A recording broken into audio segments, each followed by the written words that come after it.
इसी के साथ समाचार समाप्त हुए। नमस्कार।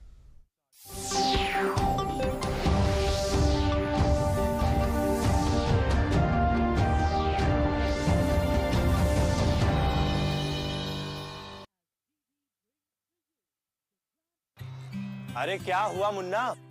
तुझे अदरक और चटवाता हूँ। देखिए इसकी सांसें तेज चल रही है, घरेलू इलाज नहीं, तुरंत डॉक्टर के पास ले जाना होगा। तुम तो यूं ही घबरा जाती हो। अच्छा मेरी एग्जाम कब है? एग्जाम? हाँ, और हम दोनों का टीकाकरण कार्ड कहाँ है? बेटा ये सब माँ को पता होगा ना। पापा जब सब माँ को पता है तो आप उनकी बात मानो ना। और स्कूल में भी बताया है कि सांस का तेज चलना निमोनिया हो सकता है। मान गए माँ की नजर को। चलो अस्पताल चलते हैं। इसे निमोनिया हुआ है। सही समय पर इसे यहाँ लाकर आपने बड़ी परेशानी होने से बचा लिया। अगर खांसी और जुकाम के साथ तेज सांस या पसली चलने लगे तो ये निमोनिया के लक्षण हैं। ऐसे में घरेलू इलाज नहीं, तुरंत अपने नजदीकी स्वास्थ्य केंद्र जाएं। सांस निमोनिया नहीं तो बचपन सही।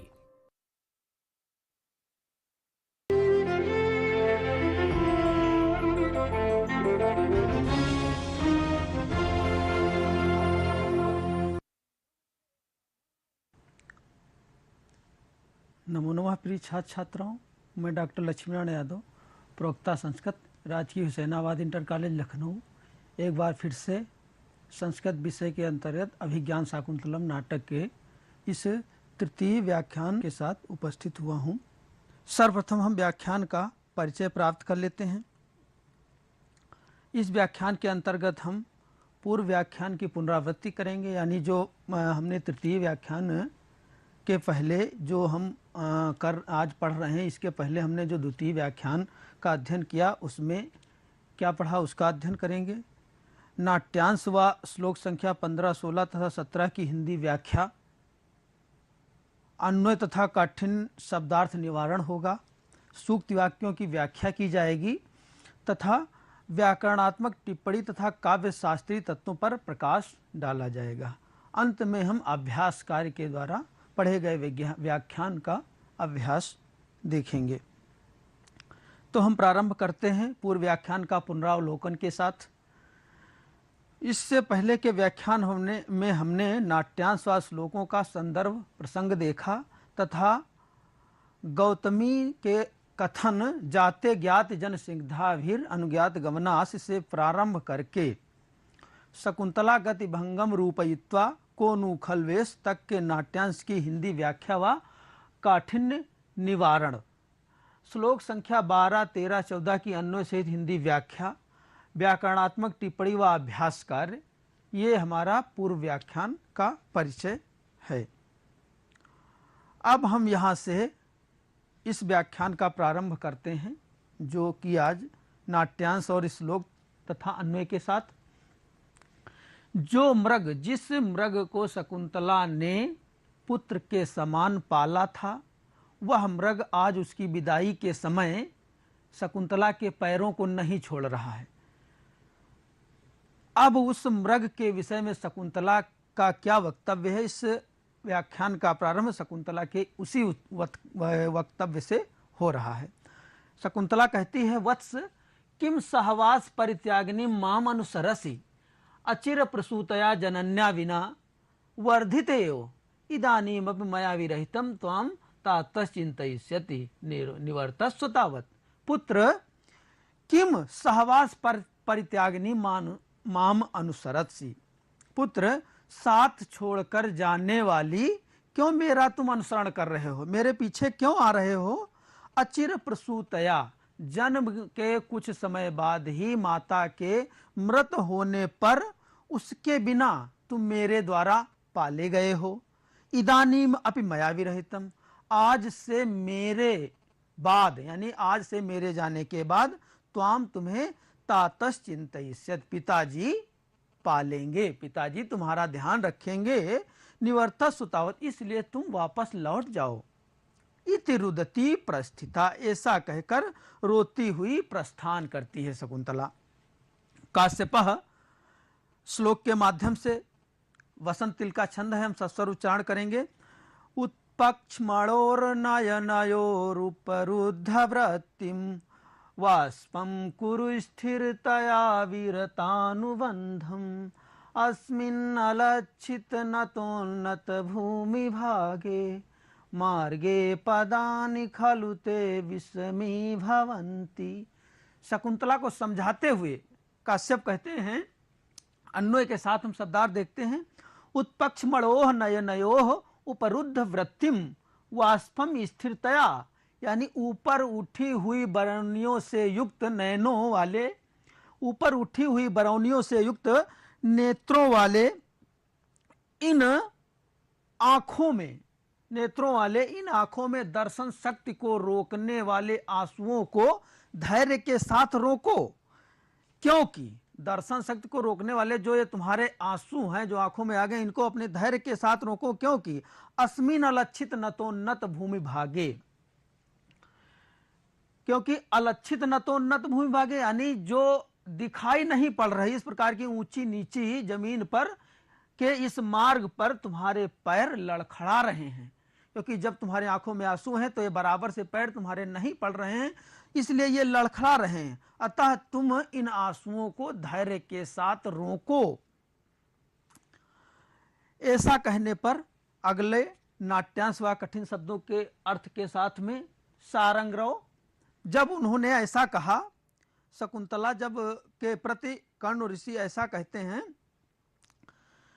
तब सारंगरव कहता है, भगवान ओदकांतम स्निग्धो जनो अनुगंतव्यः, ओदकांतम स्निग्धो जनो अनुगंतव्यः इति श्रूयते तदिदम सरस्तीरम अत्र संधि से प्रतिगंतुम अर्हति। हे भगवान, जो शिष्य सारंगरव शिष्य है उस आश्रम का शकुंतला के साथ में जाने वाला भी है, वो कहता है, हे प्रभु, हमने सुन रखा है कि प्रिय व्यक्ति का जल के किनारे तक अनुगमन करना चाहिए, ऐसी श्रुति है। यह सरोवर का तट है, यहाँ पर हमें आप संदेश देकर भेजिएगा। यानी ऐसी कहावत है, ये सूक्ति वाक्य है, इसको आप ध्यान रखेंगे। यह ओदकांतम स्निग्धो जनो अनुगंतव्यः, यानी जो प्रिय व्यक्ति होता है उसको हम नदी के किनारे या मतलब जल के तट तक छोड़ने के लिए जाते हैं, ऐसी कहावत प्रचलित है। इसलिए वह कह रहा है कि इसलिए हे भगवान, यह तालाब का किनारा है, सरस तीर है, यहाँ से आप जो है हम लोगों को संदेश देकर वापस जाइए, वापस जाइएगा, लौटिएगा, ऐसा जो है सारंगरव कहता है। अभी भी यह ऐसा प्रचलन है, जब कोई हमारा प्रिय व्यक्ति बाहर के लिए किसी कार्य के लिए निकलता है तो हम गांव से बाहर, गांव के बाहर तक सड़क या जल मार्ग के पास तक हम उसे छोड़ने के लिए आते हैं। काश्यपः तेन हीमां क्षीर वृक्ष छायाम आश्रयामः सर्वे परिक्रम स्थिताः। इसलिए वो कहते हैं कि इसलिए यह पीपल का पेड़ है, इसकी छाया में हम बैठते हैं, सब चारों ओर घूमकर वहां पर स्थित हो जाते हैं। कठिन शब्द और अर्थ अब देखते हैं। सहवास परित्यागिनीम, साथ छोड़कर जाने वाली, साथ छोड़कर जाने वाली या साथ छोड़ने वाली। सहवास सहवसत, साथ साथ में जो रहते हैं। परित्यागिनीम यानी उसका त्याग करने वाली, जो आज तक साथ साथ रह रहे थे उसको त्यागने वाली, साथ छोड़ने वाली। उत्पक्ष्मणोः, ऊपर उठी हुई बरौनियों से युक्त। वृत्ति अर्थात व्यापार, दर्शन व्यापार यानी देखने की शक्ति। विषमी भवंती, लड़खड़ा रहे हैं। सम अर्थात बराबर से पड़ना, और विषम अर्थात उबड़ खाबड़ जमीन है, उस पर आपके पैर लड़खड़ा रहे हैं, यानी कहीं एक पैर इधर पड़ रहा है तो कहीं एक उधर पड़ रहा है। और चूंकि शकुंतला गर्भवती है, उसके इस प्रकार से पैर लड़खड़ाएंगे, पैर इधर उधर पड़ेंगे तो परेशानी, दिक्कत हो सकती है। इसलिए कर्ण का, काश्यप का शकुंतला के प्रति कहा गया है यह कथन। आगे देखते हैं टिप्पणी। अचिर प्रसूतया, अचिरम प्रसूता तया, कर्मधारय समास है यहाँ पर। उत्पक्ष्मणोः उद्गतानि पक्ष्माणि ययोः तयोः, बहुव्रीहि समास। उठे हुई हैं बरौनियां जिनकी ऐसे नयन। अस्मिन् अलक्षित, अस्मिन् धन अलक्षित, हल संधि नुट आगम।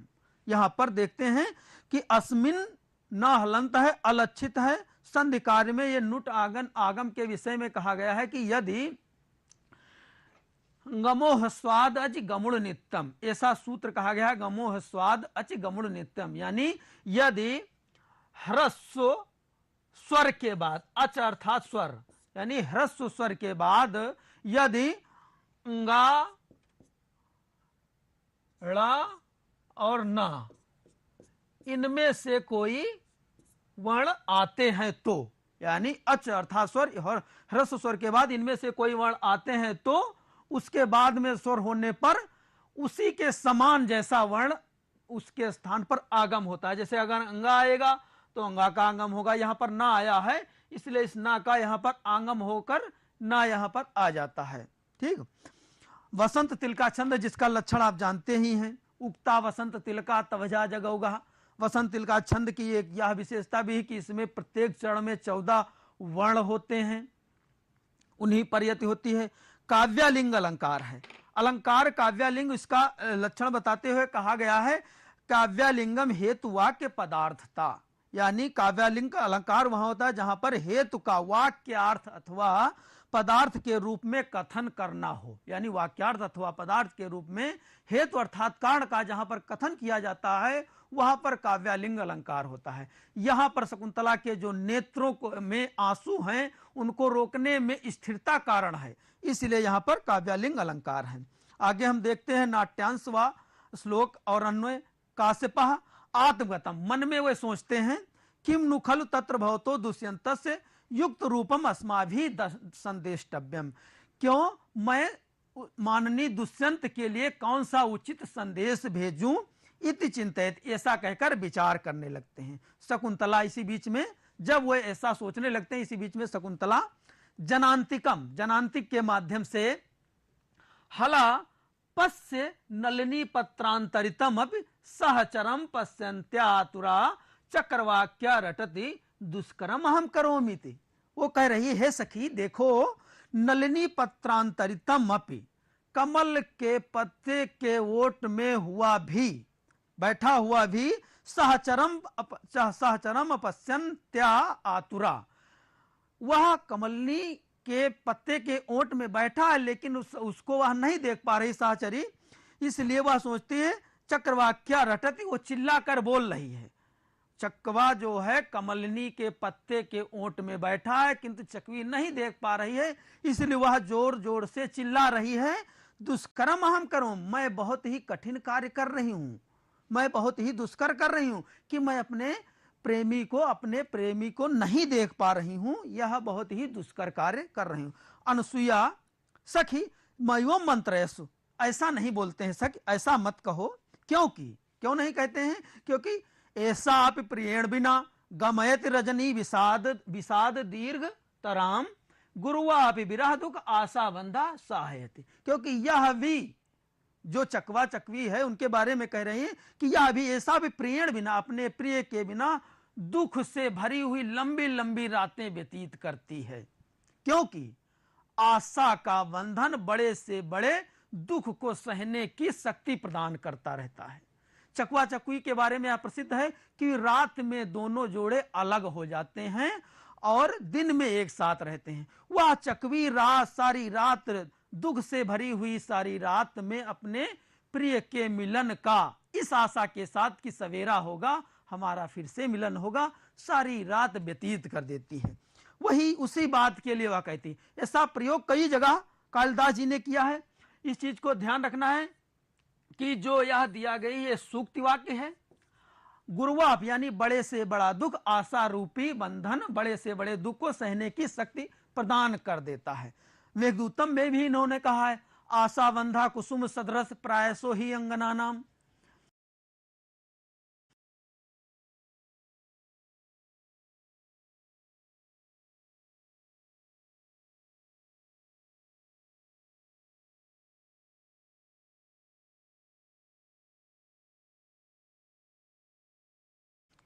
जीवन व्यतीत कर देता है। यह इस समय भले ही उसके लिए चिल्ला रही है, भले ही थोड़ी देर के लिए वो ओट में नहीं देख पा रही, चिल्ला रही है, लेकिन यह भी उस दुख भरी रात्रि को, पूरी रात्रि को अपने प्रेमी के बिना अलग व्यतीत करती है। इसलिए इसके बारे में ऐसा मत कहो। अन्वय के हिसाब से हमने अर्थ को देखा। अब हम टिप्पणी देखते हैं। ओदकांतम उदकस्य अंतः, उदक माने होता है जल, और जल का अंत है जहां पर, जल का अंत किनारे पे ही होगा। आउदकांतात, उस किनारे से शुरू होकर ओदकांतम, गुण संत है और ऊ को मिलाकर जो है ओ हो जाता है। यहां पर जो ये आ और ऊ है, इनको जब हम संधि कार्य करेंगे तो ओ होगा गुण संधि के द्वारा। अव्ययी भाव समास रहता है। जल के किनारे तक इसका अर्थ है। संधि से सम उपसर्ग पूर्वक दिस धातु से लेप प्रत्यय लगकर संधि से शब्द बनता है। आशाबंधा, आशा के कारण मनुष्य कठोर यातनाओं को भी सह लेता। हमने बताया आपसे कि आशा एक ऐसा शब्द है जिसके सहारे मनुष्य सारा जीवन, व्यक्ति सारा जीवन व्यतीत कर लेता है। चाहे किसी का भी सहारा हो, वह सहारे के साथ में अपनी जिंदगी व्यतीत कर लेता है। जैसे आज के समय में ही हम देखते हैं, हमें विश्वास है, हमें आशा है कि इस महामारी का कोई ना कोई इलाज जरूर आएगा। हम उसी इलाज के सहारे, उसी आशा के सहारे हम अपना समय व्यतीत करते चल रहे हैं। छंद आर्य है। अलंकार यहां पर अर्थांतरण न्यास अलंकार का प्रयोग किया गया है। अर्थांतरण न्यास अलंकार के विषय में कहा गया, हम उसका लक्षण बताते हैं। सामान्यम व विशेषो व तदनेन समर्थते यत् सो अर्थांतरण न्यासा साधर्मेण तरेण वा, यानी जहां पर किसी सामान्य बात का विशेष के द्वारा या किसी विशेष बात का सामान्य कथन के द्वारा समर्थन किया गया हो, यानी यदि कहीं पर किसी विशेष बात को कहने के लिए सामान्य कथन का प्रयोग किया गया है या किसी सामान्य बात को कहने के लिए विशेष कथन का प्रयोग किया गया है, उसके समर्थन के लिए वहां पर जो है अर्थांतरन्यास अलंकार होता है। इस श्लोक में क्या है कि वह जो चकवी है वह विरह से लंबी रातों को आशा के साथ व्यतीत करती है, यानी इस सुबह मिलन होगा इस आशा के साथ व्यतीत करती है। इस सामान्य बात को कहने के लिए विशेष से, यानी गुरुवाह विरह दुख आशावंदा, शायद इस विशेष कथन का प्रयोग किया गया, इसलिए यहां पर अर्थांतरन्यास अलंकार है। आगे देखते हैं। काश्यप सारंगरव, सारंगरव से काश्यप कहते हैं इति त्वया मद वचना स राजा शकुंतलाम पुरस्कृति वक्तव्य। हे पुत्र, यहां से जाकर तुम शकुंतला को राजा दुष्यंत के आगे करके हमारी तरफ से ऐसे वचनों को कहना, यानी जब यहां से आप दरबार में प्रवेश करना तो राजा के लिए हमारा जो संदेश है उसको शकुंतला को आगे करके तुम्हें सुनाना है। क्या संदेश सारंगराव कहता है? अज्ञापयतु भवान, प्रभु आप बताइए, आप आज्ञा दीजिए, आज्ञा दीजिए आप। काश्यपः कहते हैं शार्दूल विक्रीडित छंद के माध्यम से वे उस बात को कहते हैं। हम सस्वर वाचन करेंगे।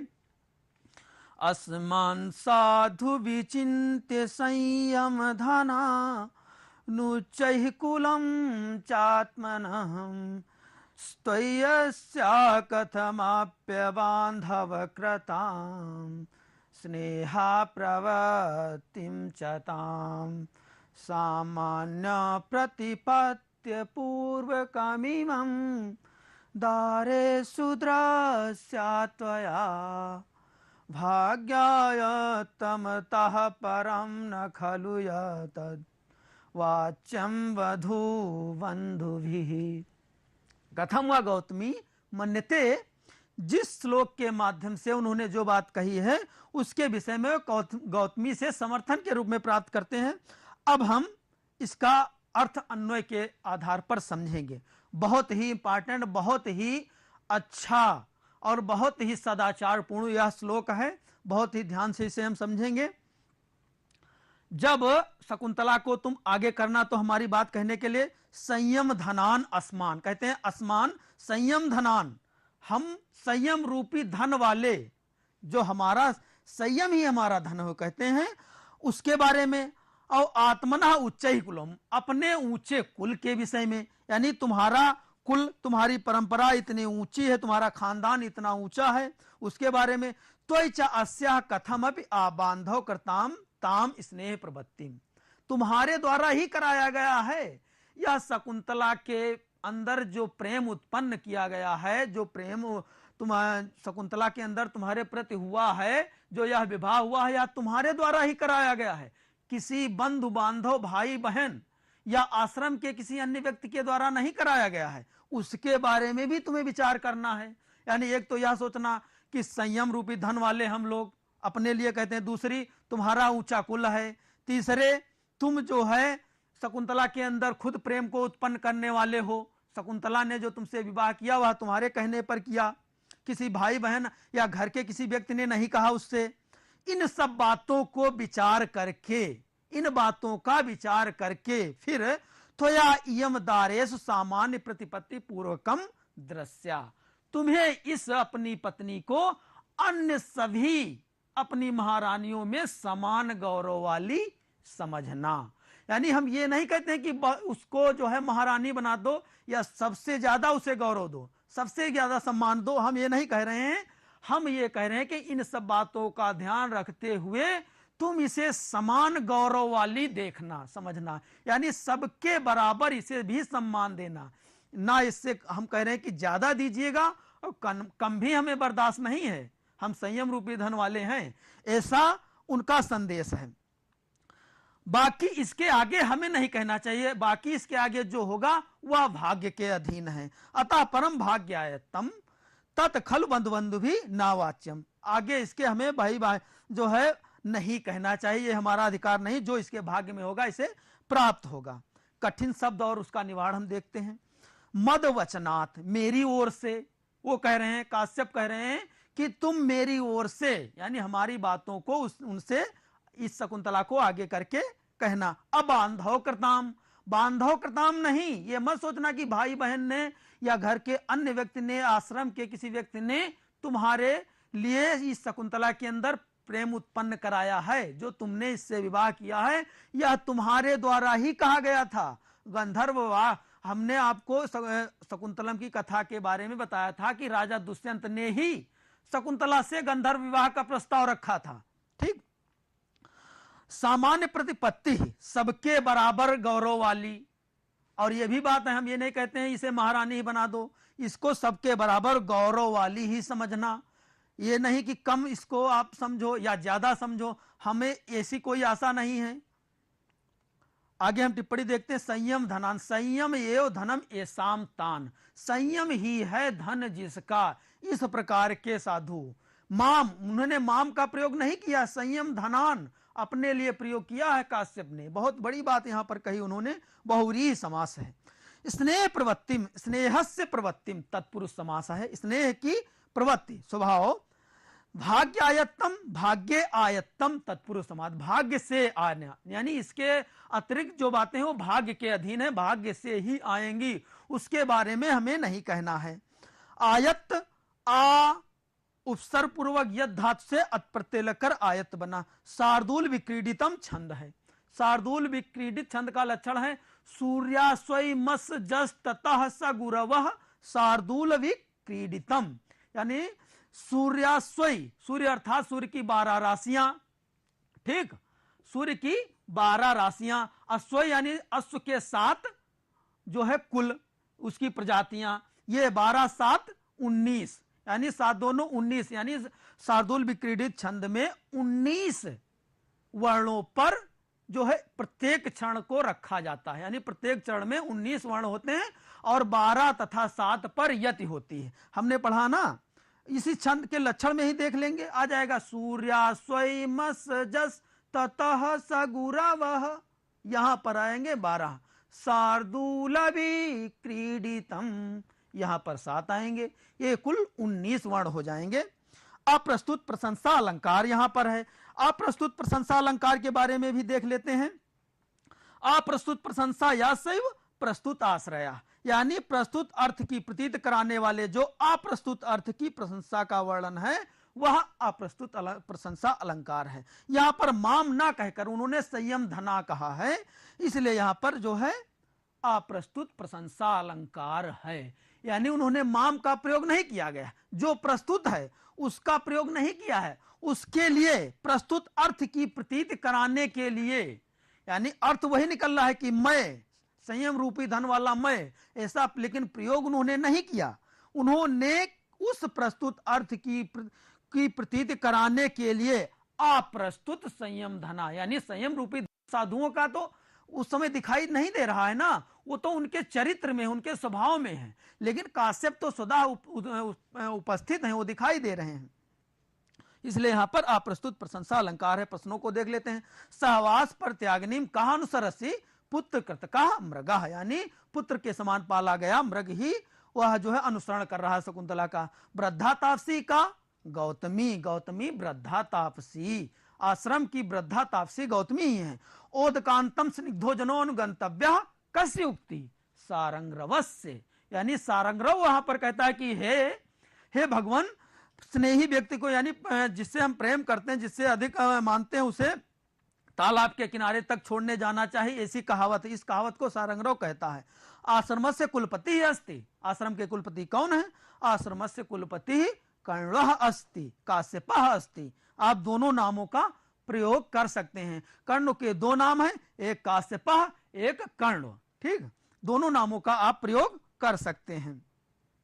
और हम अभ्यास कार्य में आ जाते हैं। जो हमारा अभ्यास कार्य है आपके लिए, चतुर्थ अंक के आधार पर काश्यप का चरित्र चित्रण आपको लिखना है। काश्यप और कश्यप में भेद है, ये भी ध्यान रखना है। कश्यप जो हैं वो ब्रह्मा के पुत्र थे, जिनसे देवता और दानव दोनों की उत्पत्ति हुई है, वो कश्यप दूसरे हैं। और यह काश्यप कर्ण का नाम है, ये उनकी संतान, उनकी परंपरा से आए हुए हैं, ना कि वो हैं। इस बात का ध्यान रखना। इनके चरित्र का चित्रण आपको करना है। श्लोकों की संदर्भ सहित हिंदी व्याख्या लिखनी है। जो श्लोक हमने आपको पढ़ाए हैं इसमें उनकी संदर्भ सहित, संदर्भ पिछले व्याख्यान में हमने बता रखा है आपको, उस पिछले व्याख्यान के आधार पर संदर्भ जो कि वही रहेगा, हिंदी व्याख्या आपको लिखनी है। और व्याख्यान में आए हुए जो सूक्ति वाक्य हैं, व्याख्यान में जो भी सूक्ति वाक्य हमने बताए हैं उनकी व्याख्या लिखनी है। वसंत तिलका छंद में आए हुए श्लोकों का सस्वर वाचन करना है।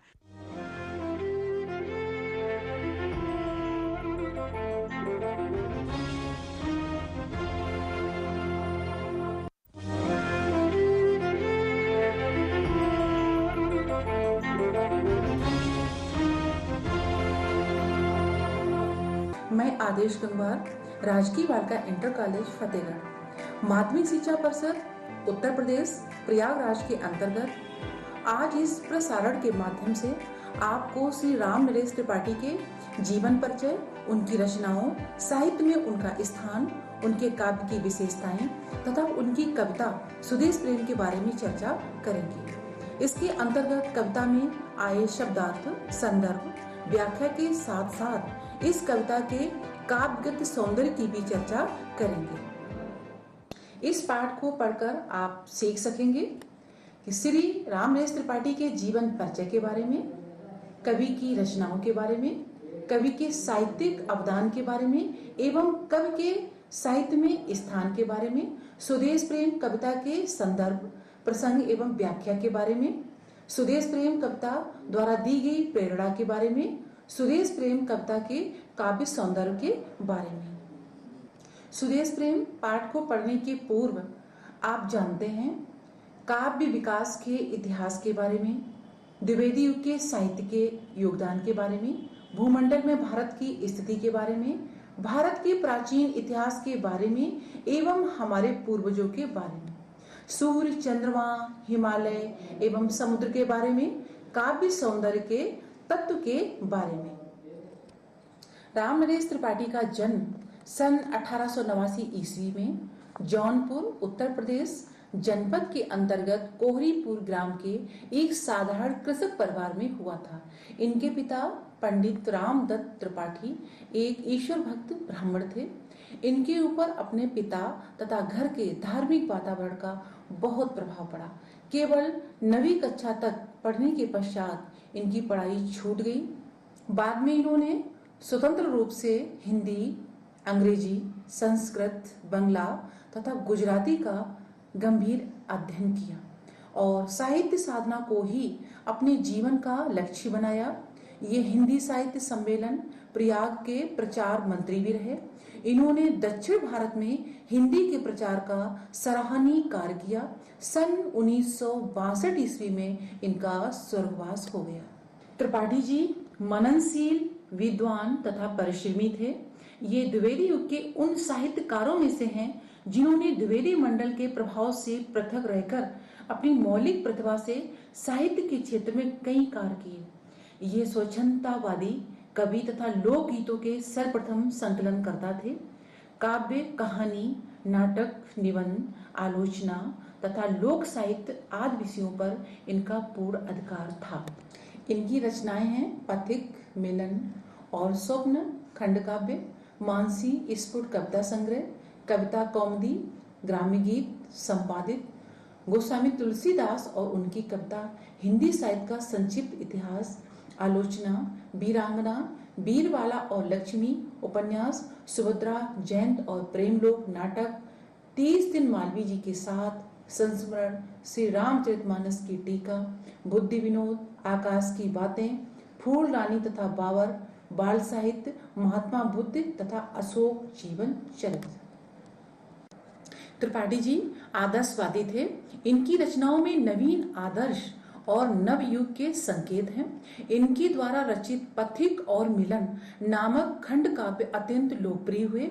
इनकी रचनाओं की विशेषता ये है कि उनमें राष्ट्र प्रेम तथा मानव सेवा की उत्कृष्ट भावनाएं बड़े सुंदर ढंग से चित्रित हुई हैं। इनके अतिरिक्त भारतवर्ष की प्राकृतिक सुषमा और पवित्र प्रेम के सुंदर चित्र भी इन्होंने अपने कविताओं में चित्रित किए हैं।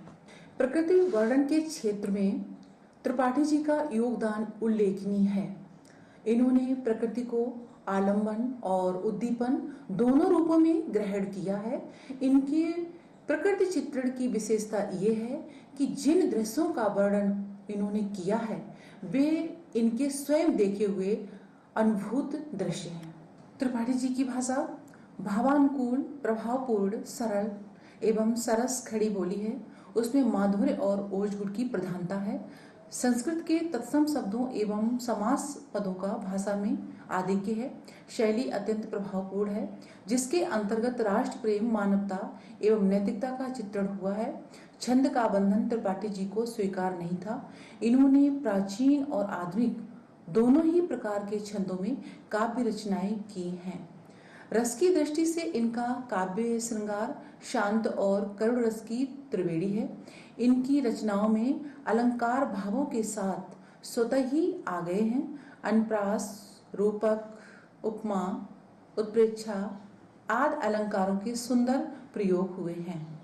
त्रिपाठी जी एक समर्थ कवि, संपादक एवं कुशल पत्रकार थे। इनके निबंध भी हिंदी साहित्य की अमूल्य निधि हैं।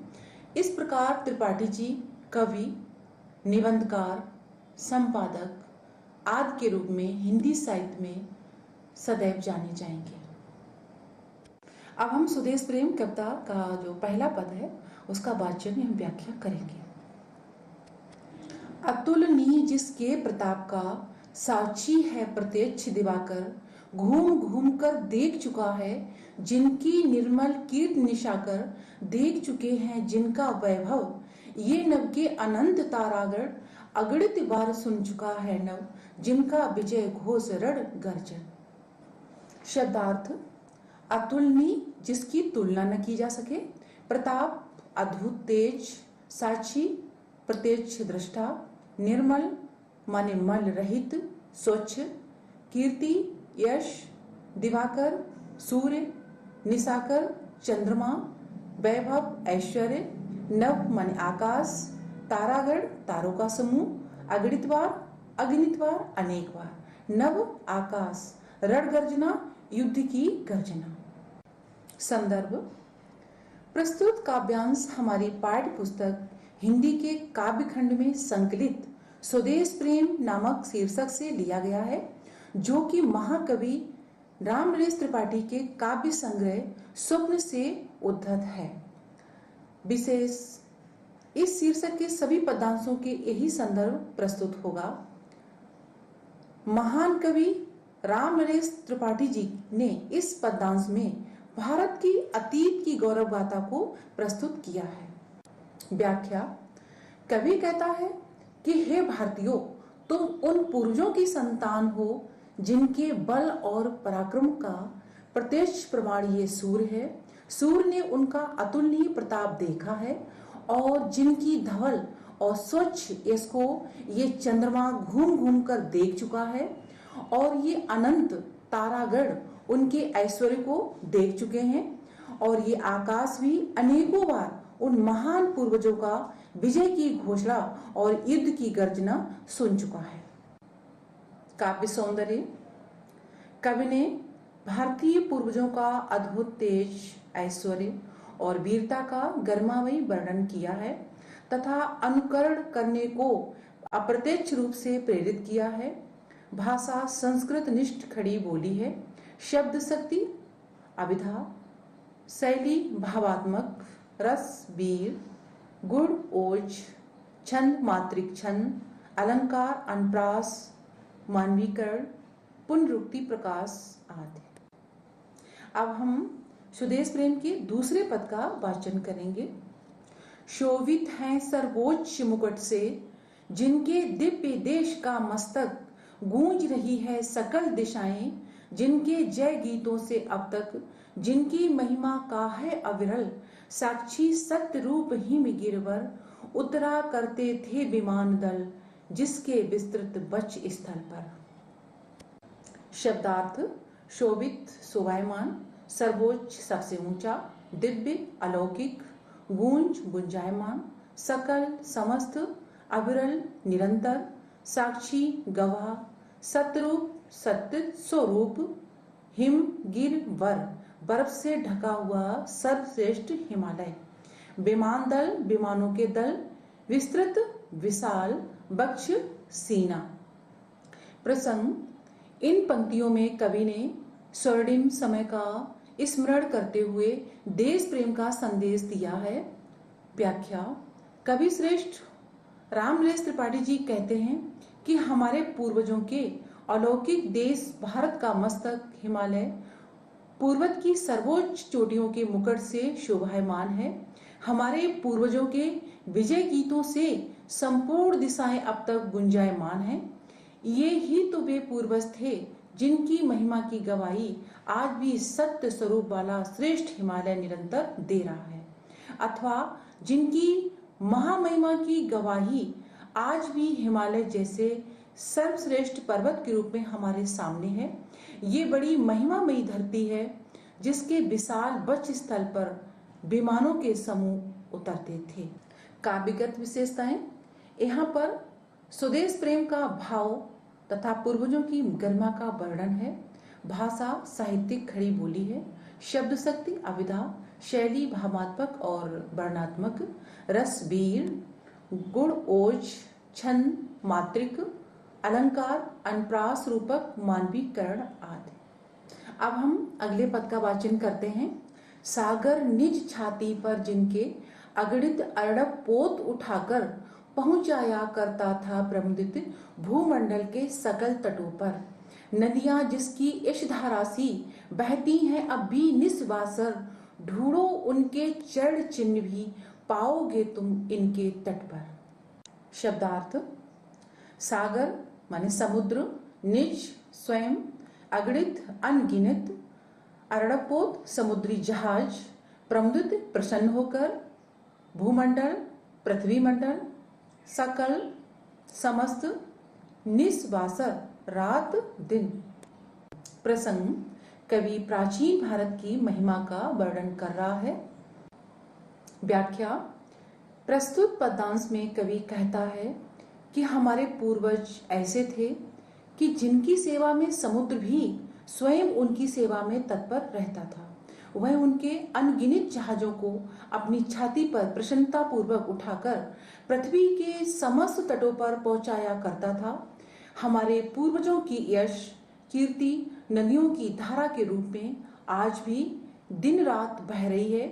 उन महान पूर्वजों के चरण चिन्ह यदि आप ढूंढोगे तो आज भी हमें नदियों और समुद्र के तटों पर मिल जाएंगे। काव्यगत सौंदर्य भारतीय पूर्वजों की महिमा की गर्मामयी झांकी प्रस्तुत है। भाषा, साहित्यिक खड़ी बोली, शब्द शक्ति, अभिधा, लक्षणा, शैली भावात्मक, छंद मात्रिक छंद, रस, वीर, गुण, ओज, अलंकार, अनुप्रास, मानवीकरण, उपमा आदि। प्रिय विद्यार्थियों, अब हम अगले पद का वाचन करते हैं। विस्वत रेखा का वासी जो जीता है नित हाँप हाँप कर, रखता है अनुराग अलौकिक वह भी अपनी मातृभूमि पर। ध्रुववासी जो हिम में तम में जी लेता है कांप कांप कर, वह भी अपनी मातृभूमि पर कर देता है प्राण न्यौछावर। शब्दार्थ विस्वत रेखा पृथ्वी के मध्य की रेखा, अनुराग प्रेम, अलौकिक दिव्य। ध्रुववासी ठंडे प्रदेश में रहने वाला, हिम बर्फ ठंडा, तम माने अंधकार। प्रसंग श्रेष्ठ कवि राम नरेश त्रिपाठी जी ने इन पंक्तियों में भयंकर गर्मी व अत्यधिक सर्दी वाले स्थानों पर रहने वालों का अपनी मातृभूमि के प्रति अटूट प्रेम दर्शाया है।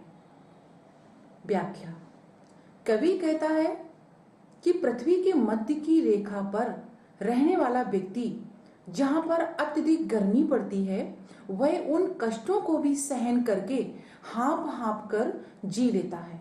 वह व्यक्ति भी अपनी मातृभूमि पर अलौकिक प्रेम रखता है तथा जो व्यक्ति ध्रुव प्रदेशों में रहने वाला है, वहां बर्फ गिरने से अत्यधिक सर्दी पड़ती है, वह भी सर्दी को सहन करते हुए तथा अंधकार में कांप कांप कर जी लेता है। वह व्यक्ति भी कहीं गर्म प्रदेश में पलायन नहीं करता है और अपनी जन्मभूमि से अटूट प्रेम होने के कारण अपने प्राण न्यौछावर कर देता है। काव्य सौंदर्य कवि ने अपनी जन्मभूमि के प्रति अपार कष्टों में भी अटूट प्रेम रखने का उदाहरण द्रष्टव्य है। यहाँ पर उपर्युक्त उदाहरण के द्वारा विदेशों में सुख सुविधाओं तथा विलासिता के प्रति आकर्षित होकर विदेशों में पलायन करने वाले भारतीयों के हृदय में प्रेम जागृत करने का प्रयत्न किया है। भाषा शुद्ध साहित्यिक खड़ी बोली है। शब्द शक्ति, लक्षणा, व्यंजना, शैली भावात्मक, रस, वीर, गुण, ओज, अलंकार, पुनरुक्ति, प्रकाश, अनुप्रास आदि। महान ऋषि वाल्मीकि जी ने भी मातृभूमि को स्वर्ग से बढ़कर माना है। जननी जन्मभूमिश्च स्वर्गादपि गरीयसी।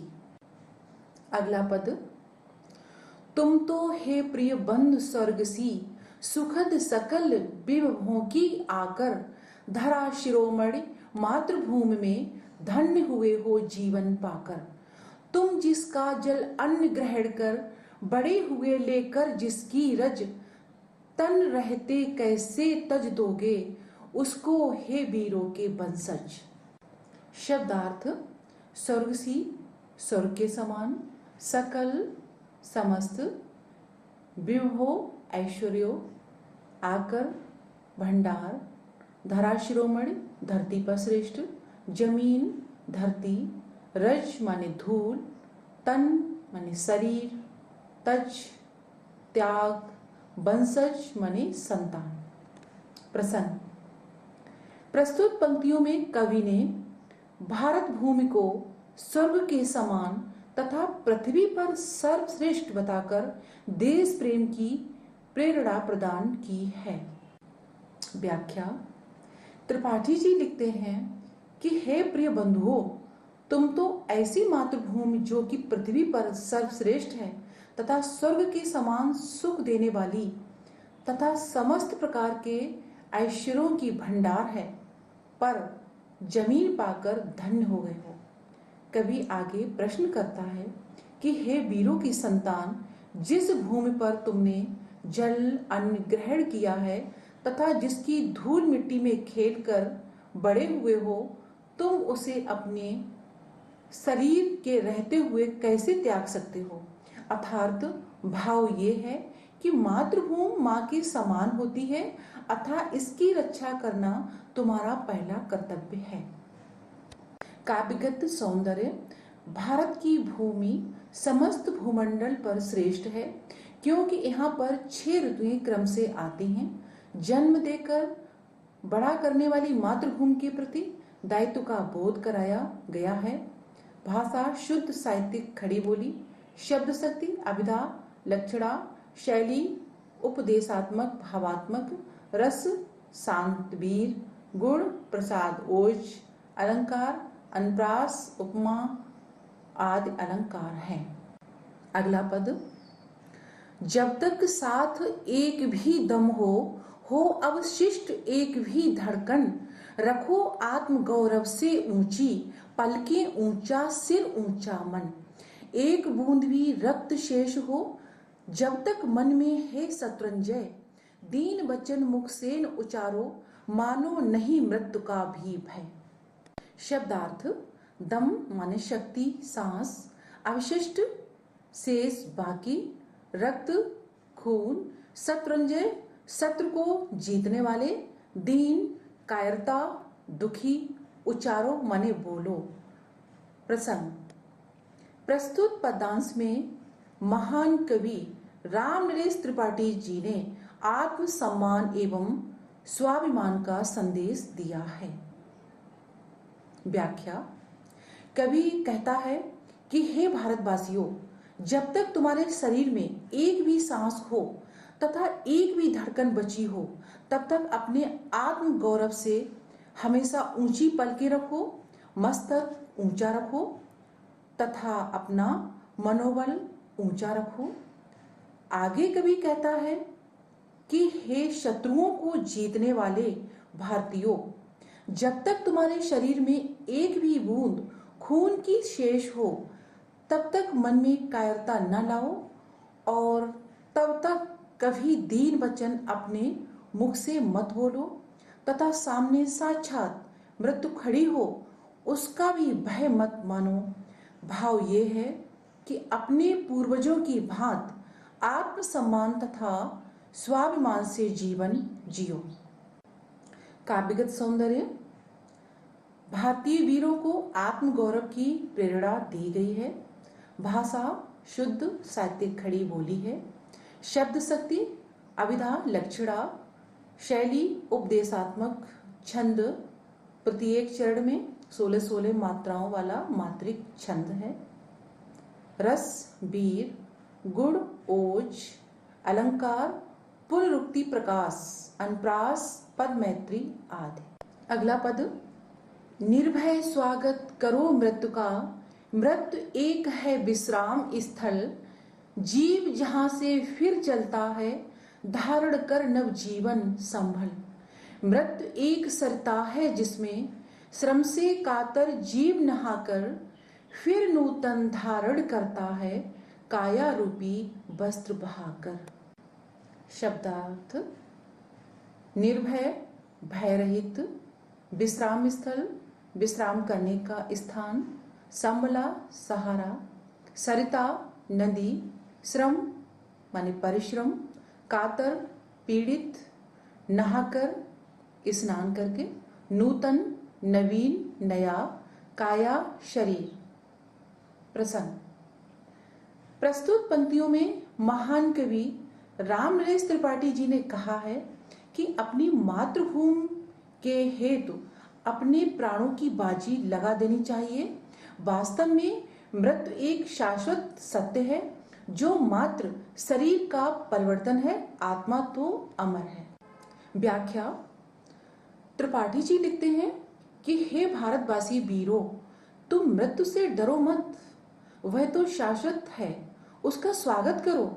वह जीवन रूपी रास्ते का एक विश्राम स्थल है जहां से जीवात्मा पुनः नया जीवन का सहारा ग्रहण करके संसार से चल देता है। आगे कवि कहता है कि मृत्यु एक नदी के समान है। जिस प्रकार से कोई प्राणी थकान से पीड़ित होकर उस पे नहाकर ताजगी महसूस करता है, उसी प्रकार से मृत्यु रूपी नदी में जीवन के परिश्रम से पीड़ित होकर मनुष्य नहाकर अपने शरीर रूपी पुराने वस्त्र उसमें बहाकर और नवीन शरीर रूपी वस्त्र धारण कर लेता है। इस प्रकार से मृत्यु डराने वाली नहीं ताजगी देने वाली है, इसलिए मृत्यु का स्वागत करो। काव्यगत सौंदर्य। कवि ने भारत वीरों को प्रेरणा देते हुए कहा है कि मृत्यु का स्वागत करना चाहिए क्योंकि वह शाश्वत है। गीता में भी कहा गया है कि आत्मा अमर है, वह नवीन वस्त्र रूपी शरीर उसी प्रकार धारण करती है जिस प्रकार से कोई व्यक्ति पुराने वस्त्र त्याग कर नवीन वस्त्र धारण करता है। भाषा भावों को व्यक्त करने में सफल खड़ी बोली है। शब्द शक्ति व्यंजना, छंद मात्रिक, शैली उपदेशात्मक, रस शांत वीर, गुण प्रसाद ओज, अलंकार रूपक अनुप्रास आदि। अगला पद। सच्चा प्रेम वही है जिसकी तृप्ति आत्म बल पर हो निर्भर, त्याग बिना निष्प्राण प्रेम है, करो प्रेम पर प्राण निछावर। देश प्रेम वे पुण्य क्षेत्र है, अमल असीम त्याग से विलसित, आत्मा के विकास से जिसमें मनुष्यता होती है विकसित। शब्दार्थ। तृप्ति माने संतुष्टि, आत्मबल प्राणों का त्याग करना, निष्प्राण प्राणहीन, अमल स्वच्छ, विलसति माने सुशोभित। प्रसंग। प्रस्तुत पंक्तियों में महान कवि राम नरेश त्रिपाठी जी ने त्याग और बलिदान को ही देश प्रेम के लिए सच्चा माना है। व्याख्या। कवि कहता है कि सच्चा प्रेम वही है जिस प्रेम के लिए हम अपना बलिदान करने के लिए भी तैयार हों। प्रेम में त्याग आवश्यक है, बिना त्याग के प्रेम निर्जीव वस्तु है, वह केवल एक दिखावा मात्र ही होगा। प्रेम पर तो प्राणों की आहुति भी दी जा सकती है। जिस प्रकार दान धर्म आदि के द्वारा तीर्थों में त्याग भावना देखने को मिलती है, उसी प्रकार जिस देश के लोग देशभक्त होते हैं वे देश के लिए अपने प्राणों की आहुति देते हैं। इसी भावना से मनुष्य की आत्मा महान बनती है, इसी से मानवता का विकास होता है। स्पष्ट है कि देश प्रेम का महत्व स्पष्ट है। काव्य सौंदर्य। देश प्रेम समर्पण का दूसरा नाम है। भाषा शुद्ध साहित्यिक खड़ी बोली है। शब्द शक्ति अभिधा लक्षणा व्यंजना, शैली उपदेशात्मक, रस वीर, गुण ओज, अलंकार अनुप्रास रूपक आदि। अभी स्वदेश प्रेम कविता का प्रश्न बनता है कि स्वदेश प्रेम कविता का केंद्रीय भाव बताइए। स्वदेश प्रेम कविता के माध्यम से कवि ने भारत की गौरवशाली परंपरा को बतलाया है कि सूर्य चंद्रमा हिमालय समुद्र आकाश ये सभी भारत की शौर्य गाथा के साक्षी हैं। अपने देश से इतना प्रेम रखना चाहिए कि इसकी रक्षा में प्राण न्यौछावर हो जाएं तो ये हमारा सौभाग्य होगा।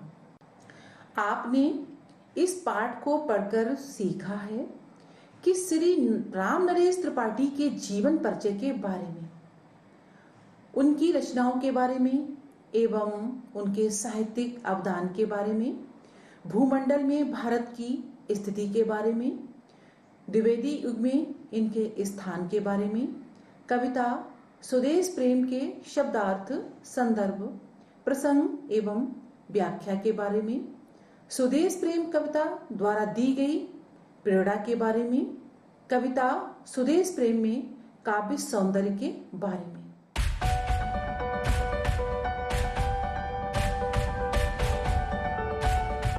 प्रिय विद्यार्थियों, इस पाठ का स्व अध्ययन करते हुए इसमें दिए गए प्रश्नों का अभ्यास अवश्य करें, जिससे अगला अध्याय माखनलाल चतुर्वेदी के द्वारा रचित पुष्प की अभिलाषा को समझने में सहायता मिलेगी। वह भी देश प्रेम की भावना से संबंधित है।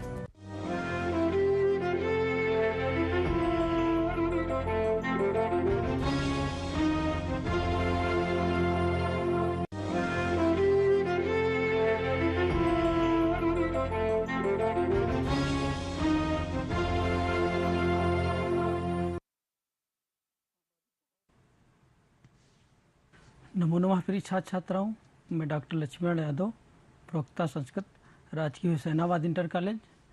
आज एक बार फिर मैं आप सबके समक्ष अभिज्ञान शाकुंतलम नाटक के इस चतुर्थ अंक के चतुर्थ व्याख्यान के साथ उपस्थित हुआ हूँ। सबसे पहले हम आज अपने इस व्याख्यान का परिचय प्राप्त कर लेते हैं। सर्वप्रथम पुनरावलोकन होगा, यानी पूर्व व्याख्यान जो हमारा तीसरा व्याख्यान था उसका पुनरावलोकन होगा। नाट्यांश व श्लोक संख्या 18-19 की हिंदी व्याख्या की जाएगी। अन्वय तथा काठिन्य निवारण भी होगा। सूक्ति वाक्यों की व्याख्या की जाएगी। टिप्पणी तथा काव्य सौंदर्य पर वक्तव्य दिया जाएगा तथा अभ्यास कार्य समझा जाएगा। तो हम आज अपने इस व्याख्यान का प्रारंभ सबसे पहले पुनरावलोकन से करते हैं। हमने अपने तृतीय व्याख्यान में देखा कि उसमें हमने शकुंतला वत्स किम सहवास परित्यागिनी माम अनुसरसी से प्रारंभ कर सारंगरवः अज्ञापयत भवान तक के नाट्यांश की हिंदी व्याख्या हमने वहाँ पर पढ़ी तथा इसके साथ ही श्लोक संख्या 15, 16, 17 की अन्वय सहित हिंदी व्याख्या देखी और टिप्पणी व काव्य सौंदर्य देखा। सूक्ति वाक्यों की व्याख्या की गई और अभ्यास कार्य दिया गया, पढ़ा गया। अब हम यहाँ से आज के व्याख्यान का प्रारंभ करते हैं। तो बच्चों देखिए, हमने पिछले व्याख्यान में पढ़ा, अंतिम श्लोक में शकुंतला के साथ सारंगरव जो आश्रम का काश्यप का शिष्य है, वह विदाई के समय उसके साथ दुष्यंत की राजधानी हस्तिनापुर के लिए आ रहा है। तो राजा दुष्यंत को संदेश क्या दिया जाए, इस संदेश को उन्होंने सारंगरव से कहा, महर्षि काश्यप ने, कि तुम शकुंतला को आगे करके राजा दुष्यंत से हमारी बातों को इस प्रकार से कहना, अस्मान साधु विचिंत्य संयम धना उच्चई कुलई चात्मन, इस प्रकार का श्लोक उन्होंने श्लोक के माध्यम से बताया। वहां पर हमारे उस व्याख्यान का अंत हुआ था। वहीं से आज हम पुनः फिर से इस चतुर्थ व्याख्यान का प्रारंभ करते हैं।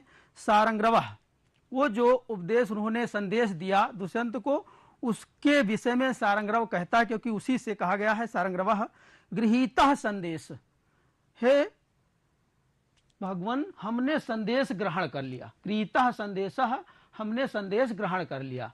काश्यपः, अब काश्यप कहते हैं, वत्से त्वम इदानीम अनुशासनीया असि वनौकसो अपि संतो लौकिकज्ञा वयम, हे पुत्री तुम इस समय शिक्षा देने के योग्य हो, यानी तुम इस समय पति के गृह को जा रही हो, गृह को जा रही हो, इसलिए तुम शिक्षा देनी चाहिए, तुम्हें कुछ शिक्षा देनी है। वनवासी होते हुए, वनौकसो अपि संतो लौकिकज्ञा वयम, यानी वनवासी होते हुए भी हम लोग कुछ सामाजिक बातों को भी जानते हैं। काश्यप कह रहे हैं, काश्यप कह रहे हैं कि मैं वनवासी हूँ, आश्रम में रहने वाला हूँ, वन में रहने वाला हूँ, फिर भी कुछ बातों को जो सांसारिक हैं, जो सामाजिक बातें हैं, उनके बारे में कुछ जानता हूँ। सारंगरवः, सारंगरव कहता है, ना खलु धीमताम कश्चिद विषयो नाम, वो कह रहा है, बिल्कुल सही बात कही आपने, विद्वानों के लिए कुछ भी चीज अज्ञात नहीं होती। वो कह रहा है कि विद्वानों के लिए कोई भी चीज अज्ञात नहीं होती है। यह सूक्ति वाक्य है, इसको आपको ध्यान रखना है।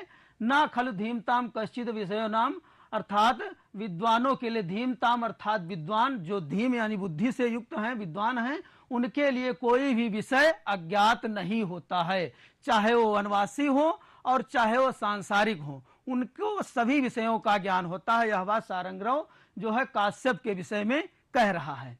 फिर काश्यपः सा त्वम इतः पतिकुलम प्राप्य, हे पुत्री तुम यहाँ से पति के गृह को प्राप्त करके, यानी पति के घर को प्राप्त करके क्या करना। अब वह बातें जो एक पिता अपनी कन्या को, पति गृह जाती हुई अपनी पुत्री को जो शिक्षाएं देता है, जो उसके मन में जो बातें होती हैं, जो शिक्षाएं देता है, उन शिक्षाओं को कालिदास ने यहाँ पर काश्यप के मुख से प्रकट किया है। अभिज्ञान शाकुंतलम के चतुर्थ अंक का यह सर्वोत्तम श्लोक है। जो 4 प्रसिद्ध श्लोक हैं उनमें भी यह सर्वोत्तम श्लोक है। इसको हम सबसे पहले इस श्लोक का सस्वर वाचन करते हुए हम देखेंगे इसके अर्थ को। तो शार्दूल विक्रीडी छंद है इसमें, जिसे हम देख रहे हैं। शार्दूल विक्रीडी छंद का लक्षण हमने पिछले व्याख्यान में आपको बताया था। सूर्या स्वयं ततः स गुरवः शार्दूल विक्रीडितम, वहां पर 12 और 7 वर्णों पर यति होती है शार्दूल विक्रीडी छंद में। तो हम देखते हैं सबसे पहले यति के, चूंकि सस्वर वाचन करने चल रहे हैं इसलिए हम यहीं पर आपको इस छंद जो यहाँ पर घटित हो रहा है, कितने वर्णों पर यति होनी है, उसके बारे में यहीं पर आपको बता देते हैं। हम वहां पर बताया कि सूर्यास्वय मस जस ततः सगुरवा, सूर्यास्वय यानी सूर्य की 12 राशियां, 12 पर यति होगी सबसे पहले 12 वर्णों पर। तो 1 2 3 4 5 6 7 8 9 10 11 12 यहां पर हमारी यति होगी, यानी यहां पर हम विराम लेंगे और फिर इसके आगे यहां पर वृत्तिम सपत्नी जने। तो हम अब उच्चारण करते हैं इसका, कह रहे हैं वो शार्दूल विक्रीडी छंद के माध्यम से। शुश्रूषा स्वगुरु नुकुरु प्रिय सखी वृत्तिम सपत्नी जने भर्तुर्वी प्रकृता पिरोषणतया मास्मा प्रतीपम गमः भूयिष्ठं भव दक्षिणा परिजने भाग्ये सनुत्सेकिनी यान्तेवं गृहिणी पदं युवतयो वामाह कुलास्याधयः। बहुत ही उत्तम बात कही है इन्होंने। यह श्लोक का जो अंतिम भाग है यह भी सूक्ति वाक्य है, वामाह कुलस्य आधया, यानी जो बातें हम बता रहे हैं इनके विपरीत आचरण करने वाली स्त्रियां कुल के लिए अभिशाप होती हैं। कौन कौन सी बातें बताई उन्होंने, और उससे पहले उन्होंने इन बातों का समर्थन कराया गौतमी से। कथम व गौतमी मन्यते, यानी गौतमी कहिए इन सब बातों के लिए के बारे में आपका क्या विचार है। तो हम अब अन्वय के माध्यम से इसका अर्थ समझेंगे, अन्वय के द्वारा ही। गुरुन शुश्रूषस्व, यानी हे पुत्री यहां से पति के घर को प्राप्त करके अपने गुरुजनों की सेवा करना। वहां पर जो आपके गुरुजन यानी बड़े बुजुर्ग घर के लोग हैं, जो आपसे उम्र में पद में आदि में बड़े हैं, उनकी सेवा करना। गुरुन शुश्रूषस्व, यानी जो गुरुजन है उनकी सेवा करना। सपत्नी जने प्रिय सखी वृत्तिम, सपत्नी जने प्रिय सखी वृत्तिम कुरु। सपत्नी कौन, यानी सौत, जो आपकी सौत होंगी। राजा है ना दूसरे, उसके बहुत सारी रानियां हैं, उन रानियों में जो आपसे पहले हैं वो आपकी सौत ही हुई, तो वो सपत्नी कहा जाता है उनको। उनके विषय में कह रहे हैं कि सपत्नी जने प्रिय सखी वृत्तिम कुरु, यानी जो तुम्हारी सौतें होंगी उनके साथ प्रिय सखी जैसा व्यवहार करना, अपने गुरुजनों की सेवा करना, बड़े बुजुर्गों की सेवा करना, और जो सौतें हैं आपकी उनके साथ प्रिय सखी जैसा व्यवहार करना। विप्रकृता रोषण तया भर्तु प्रतीपम मायसंगमः, और कभी ऐसी परिस्थिति आ जाए कि आपके पति देव कहीं किसी बात को लेकर नाराज हो जाएं, वो तुमको तिरस्कृत कर बैठे, यानी तुम्हें वह सम्मान ना दें, आपको लगे कि हमारे सम्मान को ठेस हो रही है, तब भी, यानी अगर आपको तिरस्कृत कर रहे हैं तब भी उनके विपरीत आचरण करने वाली मत होना, यानी ऐसा लगने पर भी पति के प्रतिकूल कार्य मत करना। यानी आपको लग भी रहा है कि हमें वह सम्मान नहीं मिल रहा है, वो तिरस्कृत कर रहे हैं, फिर भी तुम उनके प्रतिकूल कार्य मत करना। परिजने भूइष्ठम दक्षिणा भव, और जो तुम्हारे सेवक हैं, नौकर चाकर वहां के होंगे, बहुत सारे नौकर होंगे आपके, उनके प्रति भूइष्ठम यानी अत्यधिक, दक्षिणा अर्थात उदार, यानी उनके प्रति अत्यधिक उदार होना। और भाग्येषु अनुत्सेकनी भव, और जो तुम्हारा भाग्य यानी अपना जो भाग्य है उसमें जो ऐश्वर्य, तुम्हारे भाग्य से जो तुम्हें ऐश्वर्य संपन्नता प्राप्त हो रही है उस पर कभी घमंड मत करना। यानी ये ना हो कि हमें हमारे अंदर घमंड आ गया, मैं महारानी हो गई हूं, राजा की जो है स्त्री हूं, तो इस प्रकार से कभी घमंड मत करना अपने ऐश्वर्य पर। एवं युवतया गृहिणी पदम यान्ति, इस प्रकार का आचरण करने वाली स्त्रियां ग्रह लक्ष्मी पद को प्राप्त करती हैं।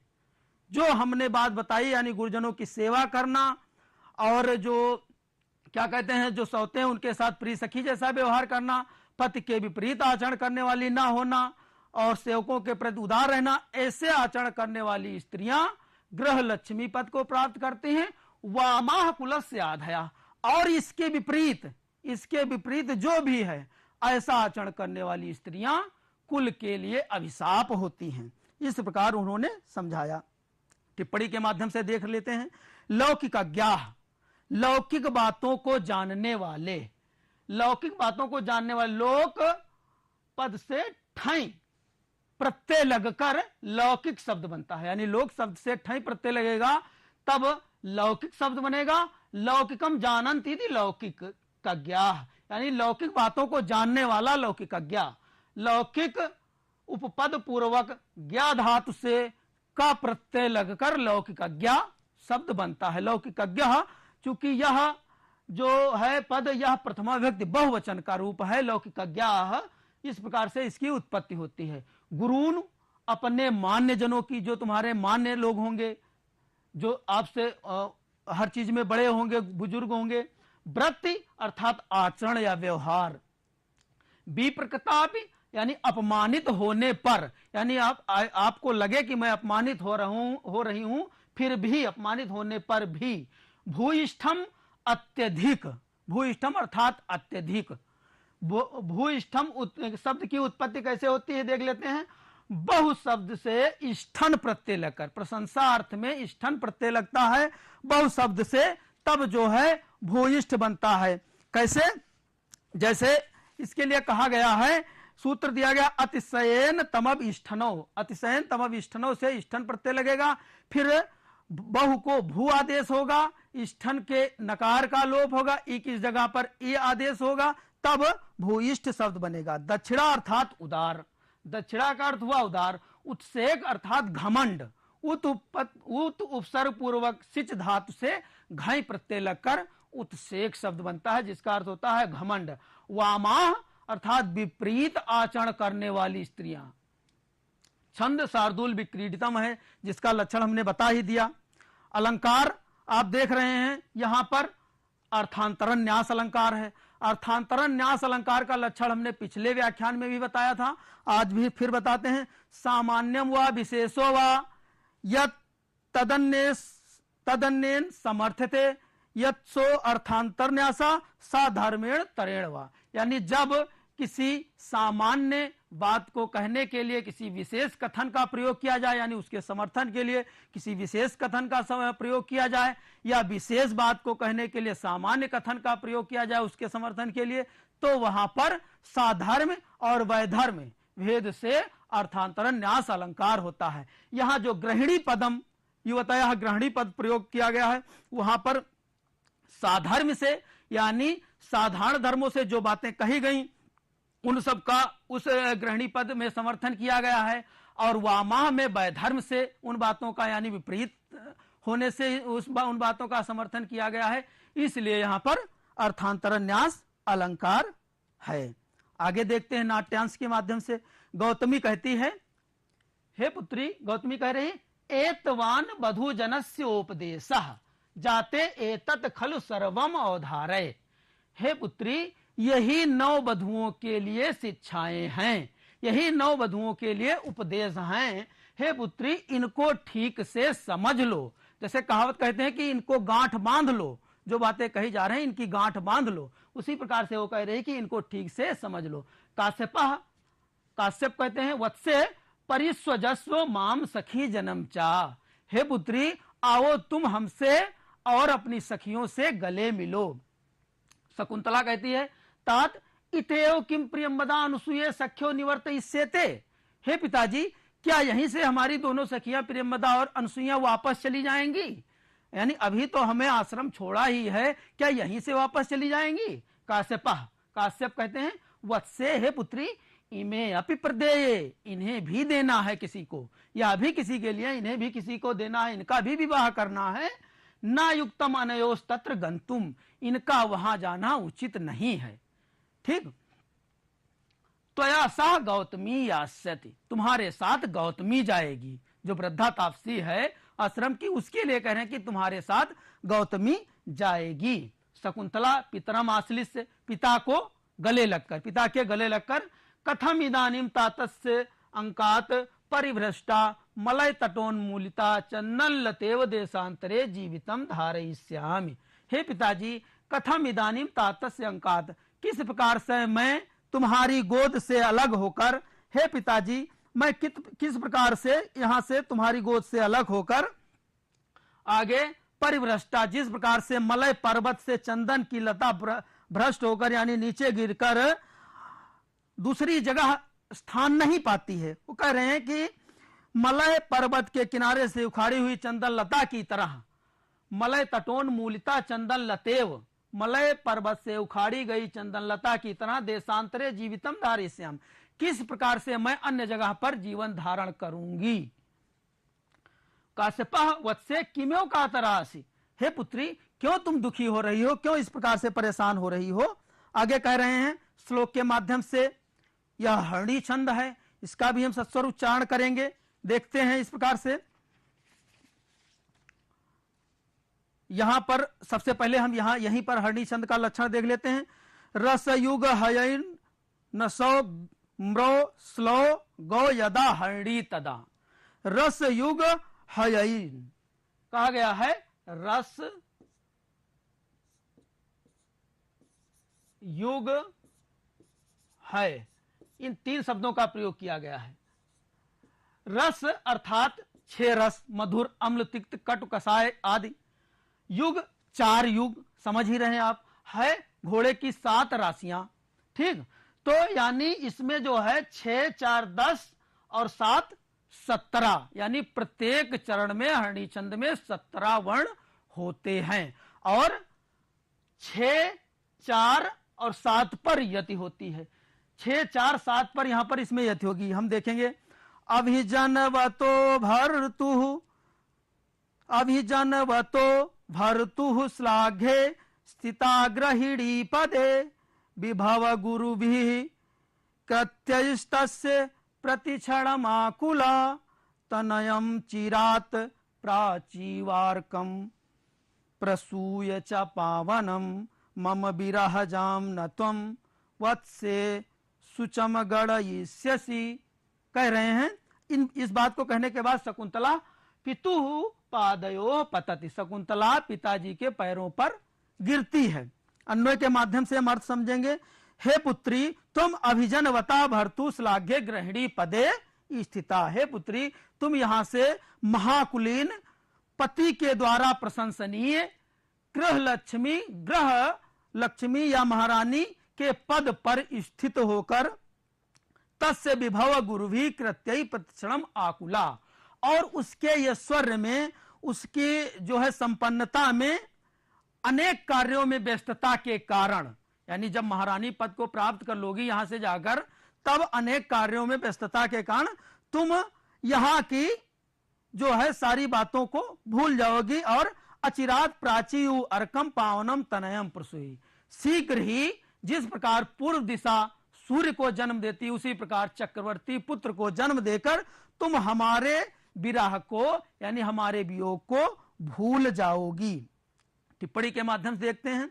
अभिजनवता, अभिजन प्लस मतुप, प्रशंसार्थ में यहां पर मतुप प्रत्यय किया गया है। महाकुलीन, श्लाघ्य प्रशंसनीय, विभव गुरु भी ऐश्वर्य की अधिकता, समुच्चय अलंकार है। यहां पर समुच्चय अलंकार का लक्षण भी देख लेते हैं।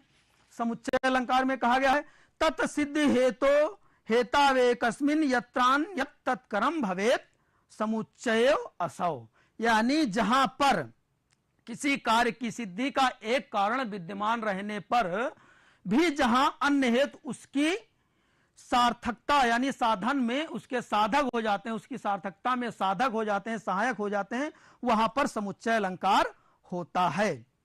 हरणी छंद है जिसका लक्षण हमने बता ही दिया। अब देखते हैं नाट्यांश।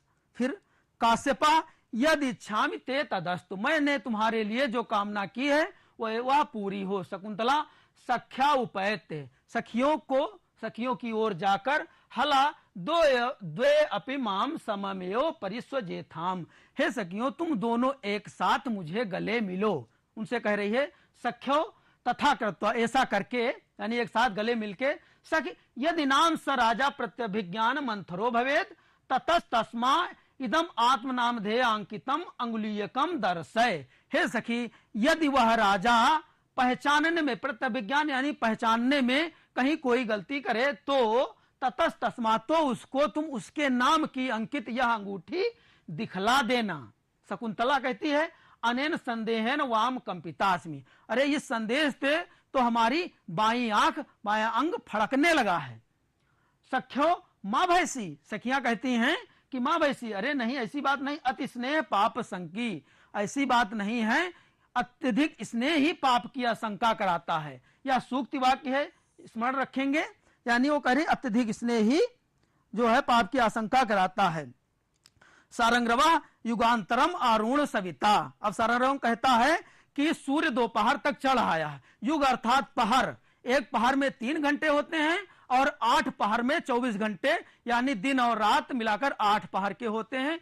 4 पहर दिन में, 4 पहर रात्रि में, तो एक पहर बीत चुका है, यानी दूसरे पहर दोपहर होने वाला है। त्वरताम अत्र भवति, शीघ्रता कीजिए। शकुंतला आश्रमाभिमुखी स्थित्वा, शकुंतला आश्रम की ओर देखती हुई स्थित होकर, तात कदानुभूय तपोवनम प्रेक्षिष्ये, पिताजी अब मैं इस तपोवन के दर्शन कब करूंगी, यहां कब आऊंगी।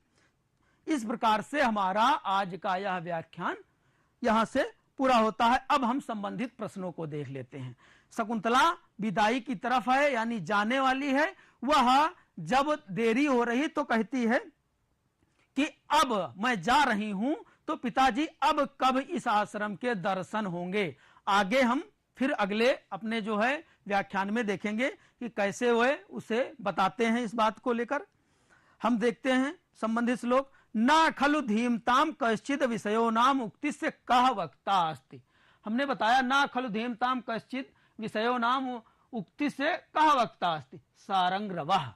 वहां पर हमने देखा जब काश्यपा, जो काश्यप महर्षि है, उन्होंने कहा कि वनौक्षो संतो लौकिक अज्ञा वयम, यानी वनवासी होते हुए भी हम लौकिक बातों को जानने वाले हैं। जब यह बात उन्होंने कही तब सारंगरव कहता है कि बुद्धिमान व्यक्तियों के लिए वस्तुतः कोई बातें अज्ञात नहीं होती हैं, कोई भी विषय अज्ञात नहीं होता है।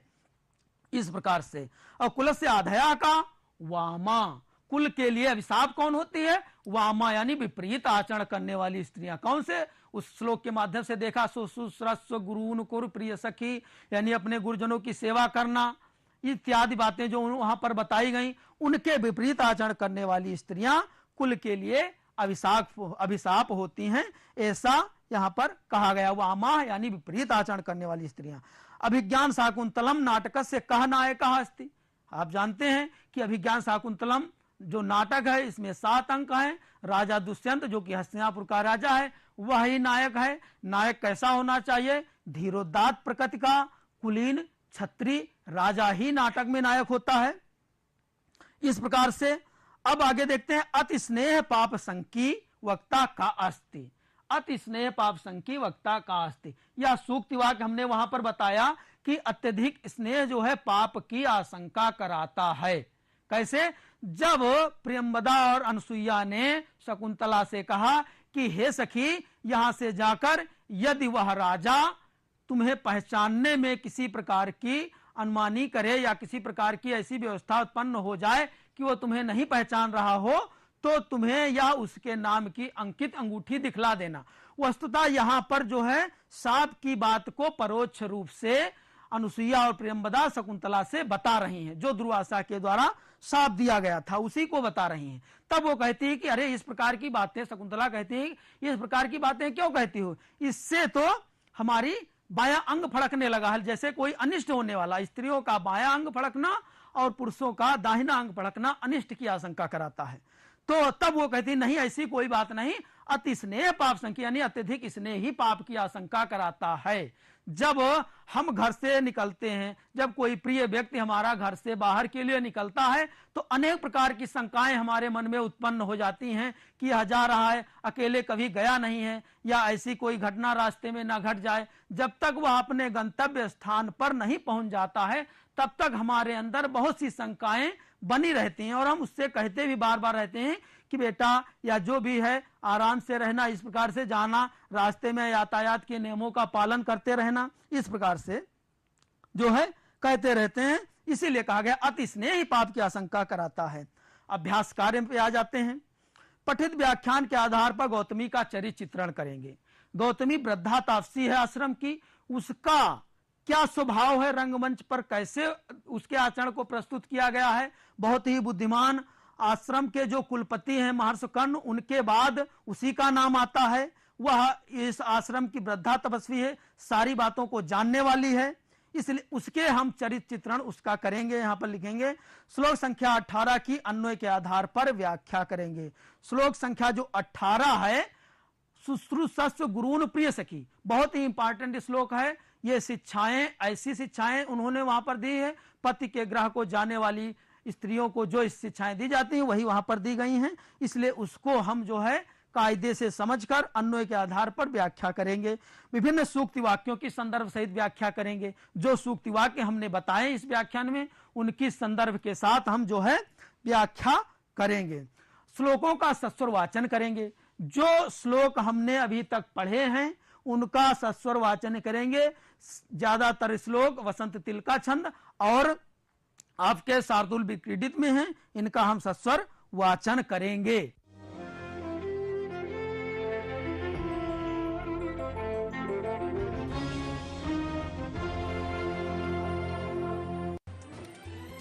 रंग रंगीली, छैल छबीली, थोड़ी खट्टी थोड़ी मीठी, पूरब की छोरी को मिला पश्चिम का छैला, न कोई